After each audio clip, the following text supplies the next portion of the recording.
Binabatikos ngayon ng milyon-milyong pisong budget ng PhilHealth para sa anniversary celebration nila sa susunod na taon. Yan ay kahit wala silang matatanggap na budget subsidy mula sa Kongreso. Kaya naman ang mga beneficiaries ng PhilHealth nangangamba. Nasa frontline ng balitang yan si Camille Samonte.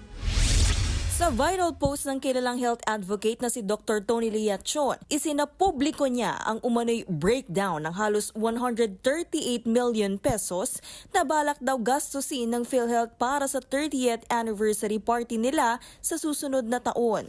Kasama sa paggagamitan ng pera ang pagbili ng mga coffee table book, giveaways, kaliwat ka ng mga party, murals, outreach programs at marami pang iba.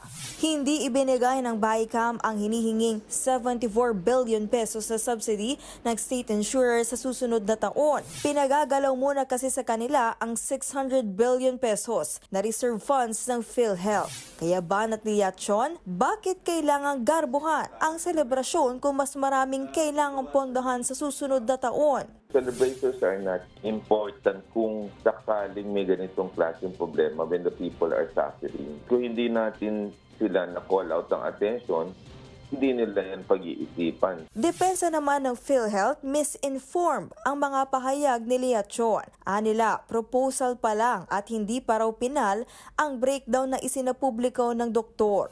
Wala rin daw irregularidad sa proposal dahil susunod sila sa guidelines ng Government Procurement Act. But that is a budget for the whole corporation para po sa lahat ng regional offices and lahat ng LEO offices. And the celebration po kasi is planned to be done the whole year. Payo naman ni Cagayan de Oro City Representative Rufus Rodriguez sa PhilHealth, wag na raw sanang garbuhan ang anniversary celebration, lalo't nasa higit 21,000 na dialysis patients na raw ang pwedeng makinabang sa 138 million pesos.